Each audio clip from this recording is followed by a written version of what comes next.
Stopping gossip without the awkwardness. Most people hate gossip but feel powerless to stop it. They stand in break rooms and hallways listening to coworkers tear apart someone who is not present. Feeling uncomfortable but saying nothing, they laugh nervously at cruel jokes because silence feels like social suicide. They nod along with criticisms they do not actually agree with because objecting seems like it would create an unbearable scene. The fear behind this passivity is understandable. Nobody wants to be the person who ruins the mood, delivers a moral sermon, or gets labeled as insufferably serious over casual conversation. The social risk of stopping gossip appears greater than the social risk of participating in it. People keep quiet, keep nodding, keep laughing, and keep feeling vaguely ashamed of themselves afterward. This calculation rests on a false assumption. The assumption is that ending gossip requires direct confrontation, that you must challenge people openly or set yourself apart as the only ethical person in the room. If that were true, the awkwardness would indeed be unavoidable. Nobody wants to become the self-appointed moral authority that others start avoiding. But research into social dynamics reveals something different. Scholars who study human interaction have identified multiple methods for shutting down gossip that involve no confrontation whatsoever. These approaches work with human nature rather than against it, using principles like mental discomfort from conflicting information, reframing emotional situations, and smooth conversational redirection to drain gossip of its energy without creating tension. The reality is that handling gossip skillfully actually elevates your social position rather than damaging it. People notice when someone refuses to participate in tearing others down. They may not comment on it directly, but they register it internally and adjust their perception accordingly. The person who navigates gossip with composure becomes someone others trust more deeply because they recognize that this person behaves the same way regardless of who is in the room and who is absent. What follows in the coming chapters is an exploration of why gossip exists in the first place, why confrontational responses tend to make situations worse, and specific strategies grounded in behavioral science that allow you to exit gossip situations smoothly. None of these methods require judgment or create social friction. They simply require understanding how group dynamics actually function and applying that knowledge to protect both your integrity and your relationships. The trap of silence and nervous laughter, remaining passive during gossip, appears to be the path of least resistance. You are not adding fuel to the fire, not saying anything cruel yourself, not actively joining the negativity. From this perspective, staying uninvolved seems like a neutral position that keeps your hands clean while protecting you from any social consequences. This perception is dangerously incorrect. Passivity during gossip is not neutral at all. It functions as implicit agreement, a nonverbal signal that you find the conversation acceptable enough to remain present without objection. The person doing the gossiping interprets your quiet presence as validation. They walk away believing that you share their views, that you approve of their behavior, and that you welcome similar conversations in the future. Nervous laughter creates an even worse impression. When you chuckle along with cruel observations about absent people, you actively participate in the social reward system that keeps gossip alive. Your laughter tells the gossiper that their commentary is entertaining and welcome. It encourages them to continue and to seek you out whenever they have something negative to share about someone else. The trap deepens gradually. Once people classify you as someone who tolerates this behavior, you become their preferred destination for venting and criticism. Your break room conversations become dominated by negativity you never invited. Your reputation quietly shifts among those paying attention because the company you keep and tolerate reflects on your own character. Observers assume that someone who absorbs gossip without resistance probably spreads it when given the opportunity. There is also an internal cost that accumulates beneath awareness. Each time you remain passive or laugh along despite feeling uncomfortable, you create a small fracture between your values and your behavior. These fractures add up over months and years into a vague sense of inauthenticity, a feeling that you are not quite living according to your own standards. The discomfort you feel during gossip does not disappear when the conversation ends. It simply gets stored somewhere deeper, where it continues to affect how you see yourself. Why gossip exists in the human brain? Gossip is not a modern invention or a sign of moral decay. It represents one of the oldest forms of human communication, deeply wired into our psychology for reasons that made sense thousands of years ago. Understanding why the brain finds gossip so compelling helps explain why stopping it requires strategy rather than simple willpower. Evolutionary psychologists trace gossip back to early human societies where survival depended on group cooperation. Sharing information about other members of the tribe served essential functions. It helped identify who could be trusted, who had violated social norms, and who might pose a threat to group harmony. In this context, talking about absent individuals was not petty behavior, but survival intelligence. The brain rewards gossip because it once provided valuable social information. Hearing about the actions and reputations of others triggers mild pleasure, responses similar to other forms of social connection. This explains why gossip feels satisfying in the moment, even when we know it serves no constructive purpose in contemporary settings. There is also a bonding mechanism at work that makes gossip feel intimate. When someone shares negative information about a third party with you, it creates an artificial sense of closeness between speaker and listener. The two of you become insiders with shared knowledge, while the absent person becomes excluded from the circle. Psychologists recognize this pattern as a form of relationship manipulation where connection develops through mutual criticism rather than genuine compatibility. The danger is that relationships built on shared negativity require continuous targets to maintain themselves. When the current subject of criticism is unavailable, someone else must fill that role. The listener today becomes the subject tomorrow because the pattern sustains itself through rotation rather than resolution. Contemporary gossip serves almost none of its original survival purposes. It damages reputations based on incomplete information, fractures relationships unnecessarily, and cultivates anxiety rather than genuine security. The neural circuitry that once helped our ancestors navigate tribal politics now mostly creates problems it cannot solve. Confrontation always backfires. The natural response to gossip that creates discomfort is to address it head-on. Name the behavior, express disapproval, make clear that you find it unacceptable. This approach feels righteous and seems like the mature way to handle the situation. In practice, it generates consequences that make the original problem worse.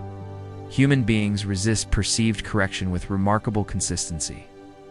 When someone feels criticized, their defenses activate automatically and their position hardens rather than softens. Psychologists call this reactance, a phenomenon where attempts to change someone's behavior produce the opposite effect. The person digs deeper into their original stance precisely because they feel pressured to abandon it. Social dynamics compound this problem significantly. Gossip occupies a strange category in most people's minds, where it registers as ordinary social exchange rather than harmful conduct. The person speaking negatively about an absent colleague genuinely believes they are engaged in standard conversation, perhaps even providing useful information to their listener. When you interrupt with objections, they do not suddenly recognize a moral failing in themselves. They recognize a social failing in you, someone who transforms casual interaction into uncomfortable confrontation. The aftermath often proves worse than the original situation. Someone who feels corrected or embarrassed by your intervention now carries a grievance that requires processing, offers a convenient channel for that processing, and you become ideal material for the next conversation once you walk away. Your attempt to reduce negativity plants seeds for new negativity centered entirely on you. This does not mean acceptance or passive participation are the only options. It means that direct confrontation represents the least strategic tool available for handling gossip. Effective approaches work with the grain of human psychology rather than against it, achieving the goal of disengagement without triggering the defensive mechanisms that confrontation inevitably activates. The following chapters present exactly these kinds of approaches. Kindness disarms gossip. When someone begins speaking negatively about an absent person, the expected responses are limited. You can agree and add your own criticisms. You can stay passive and let them continue. You can laugh along to signal acceptance. Or you can object and create the confrontation discussed in the previous chapter. Most people cycle through these options without realizing a fifth possibility exists.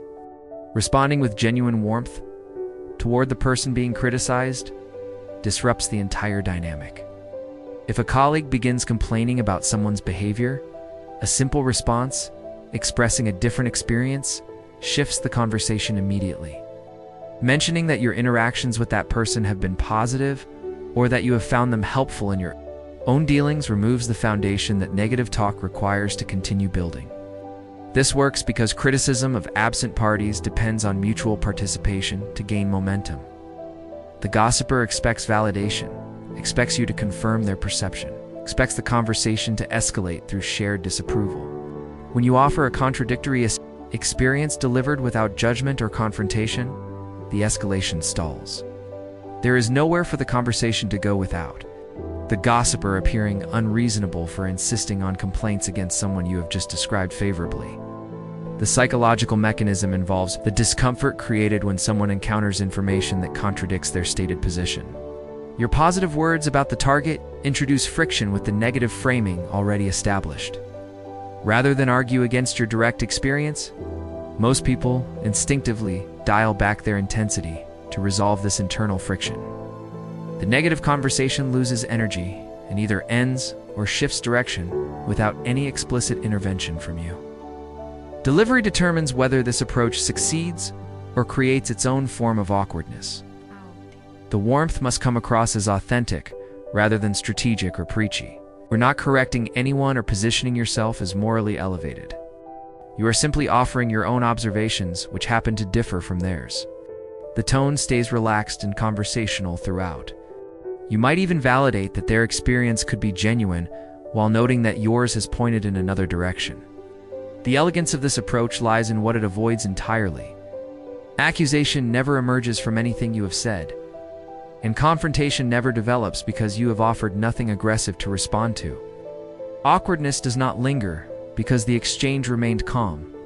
Throughout, the gossiper does not feel attacked or shamed by your words. They simply encounter a perspective that makes continuing down the negative path feel socially unjustified. Most will naturally move to different topics without any direct request to do so. And the gossip stops while your reputation as someone who treats others fairly quietly grows. Power of neutral ground warmth toward the absent person does not always end the conversation. Some gossipers interpret your positive experience as limited information and press forward with additional complaints. They offer more evidence, more stories, more reasons why their negative assessment is the accurate one. When this happens, a shift in strategy becomes necessary. Neutrality offers an exit that avoids both endorsement and direct opposition. Rather than continuing to defend the person being discussed or challenging the gossiper's account, you simply withdraw from taking any firm stance. You neither confirm nor deny the claims being made. You introduce ambiguity where the gossiper wants certainty, and this ambiguity drains the interaction of its momentum. Effective neutral responses share common features. They acknowledge that the gossiper may have encountered something real without accepting their interpretation as the only valid one. Circumstances unknown to either of you might explain the behavior. External pressures invisible to observers might have shaped what happened. Context that neither party possesses might change the entire picture. These possibilities introduce reasonable doubt without requiring you to claim knowledge you do not actually have. The mechanism operating beneath this approach involves starving the exchange of emotional participation. Negative talk about others requires engagement to continue. Whether that engagement comes through enthusiastic agreement or heated disagreement. When you provide neither, the gossiper finds themselves performing for an audience that refuses to react. The experience becomes unsatisfying in a way that naturally leads toward ending or changing the subject. Neutrality also prevents you from becoming a target yourself. Defending the absent person too vigorously can shift the gossiper's attention toward questioning your judgment or loyalty. May wonder why you care so much, or what relationship you have that makes you protective. Remaining genuinely neutral avoids this exposure because you have not revealed a position worth attacking. You have simply declined to participate in certainty about someone else's character based on incomplete information. There is nothing to argue against when no argument has been offered. Redirect the conversation. Once negativity has lost its momentum through the approaches described earlier, an opportunity emerges to steer the discussion toward different territory entirely. The gossiper has slowed down, but the interaction continues. This moment allows you to guide the conversation somewhere more constructive, without anyone feeling silenced or judged. Changing subjects effectively requires a transition that appears organic, rather than forced. Jumping abruptly to something completely unrelated, right after someone finishes criticizing another person broadcasts obvious discomfort and can generate its own tension. The shift lands more smoothly when it connects loosely to something already in the air or relates to your shared immediate surroundings. Professional environments provide plenty of material for these pivots. A recent announcement, an interesting challenge someone on the team is facing, or observations about changes happening in your industry all offer enough substance to carry discussion forward productively. The transition works best when delivered with authentic curiosity, rather than visible urgency, to abandon the current subject. Social contexts beyond work operate on the same principle with adjusted content.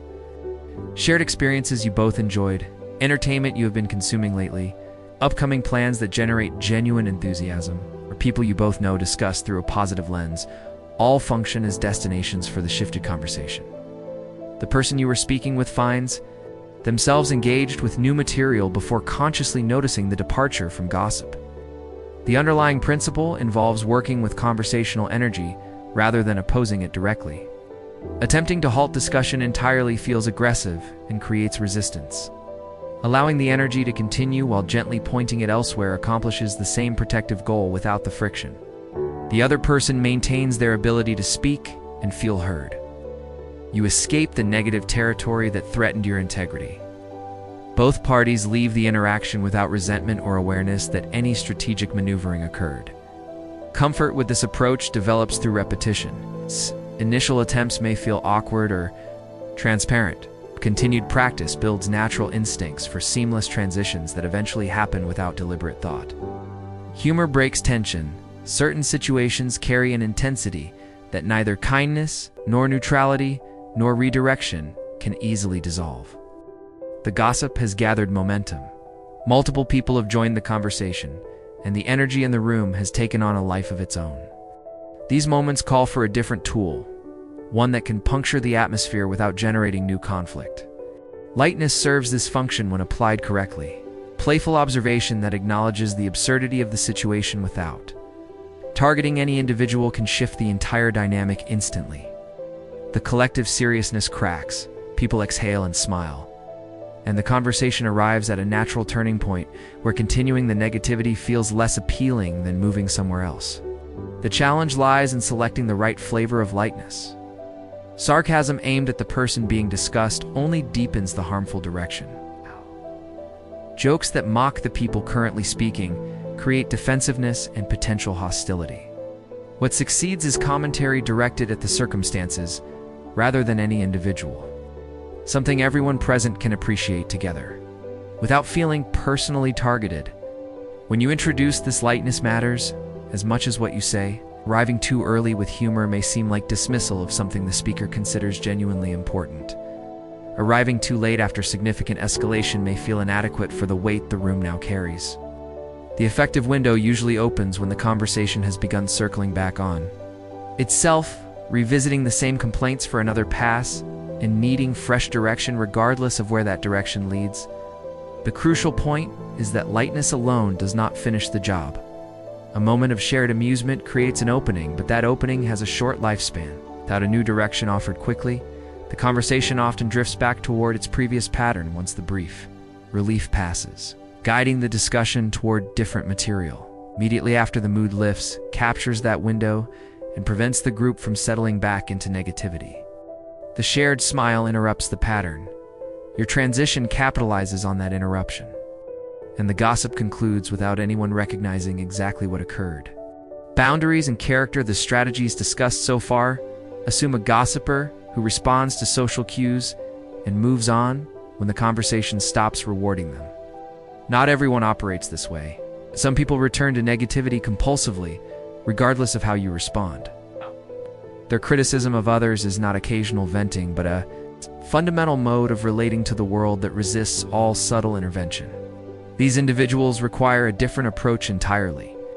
When someone repeatedly ignores your attempts to shift conversations away from tearing others down, continuing to engage signals that your limits are negotiable. At some point, protecting your own integrity requires more direct action than the graceful techniques that work in ordinary situations. One effective method involves becoming an unrewarding conversational partner through deliberate flatness. Your responses contract to brief acknowledgments that offer nothing to build upon. It's delivered with neutral tone and without any curiosity about the details being shared. The exchange becomes so unstimulating that the person naturally gravitates toward others who provide the engagement they seek. This succeeds because habitual gossipers typically pursue emotional response above all else.